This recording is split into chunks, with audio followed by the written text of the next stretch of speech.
On this date, John F. Kennedy arrived in Dallas, Texas to campaign and ease tensions in the Democratic Party to assure his ability to carry on the state of Texas in the 1964 election.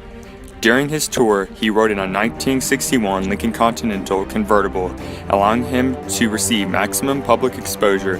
However, it also made him extremely vulnerable to attacks. Little did he know that a lone shooter named Lee Harvey Oswald had stationed himself in the upper floors of the Texas School Book Depository, firing a shot that would both injure him and Governor John Connally.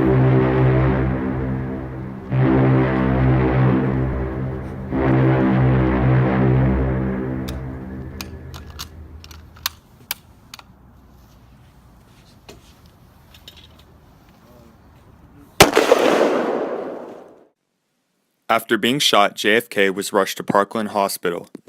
So at the hospital, this is actually when the multiple conspiracy was birthed.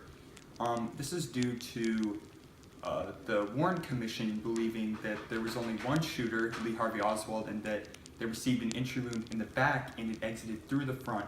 But actually, the surgeons at Parkland Hospital identified an entry wound into the neck and out from the back. This makes it seem as there was a shooter in front. Also, Dr. McClellan identifies with this when he says that he saw a temple wound that hit him in the front and exited out the back.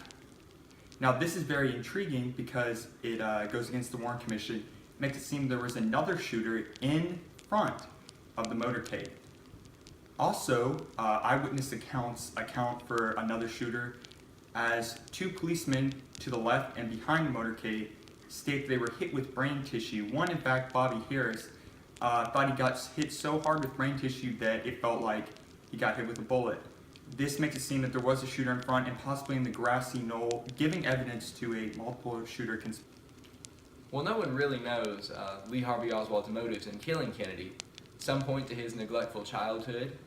They could have created passive-aggressive tendencies and impulse control problems.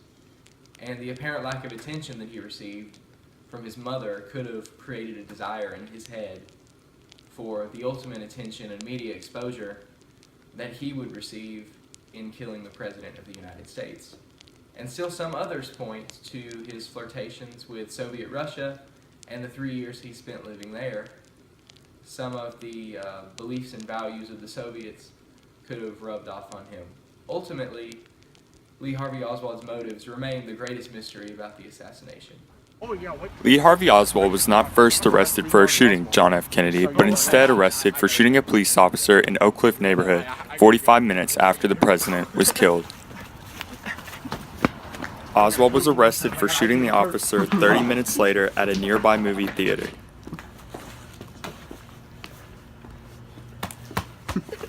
You're under arrest.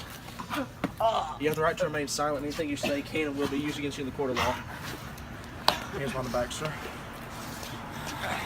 Oswald was charged with killing President Kennedy. However, on his way to the county jail, a local nightclub owner named Jack Rose shot him. After President Kennedy's death, Vice President Lyndon B. Johnson was sworn in as the 36th President of the United States.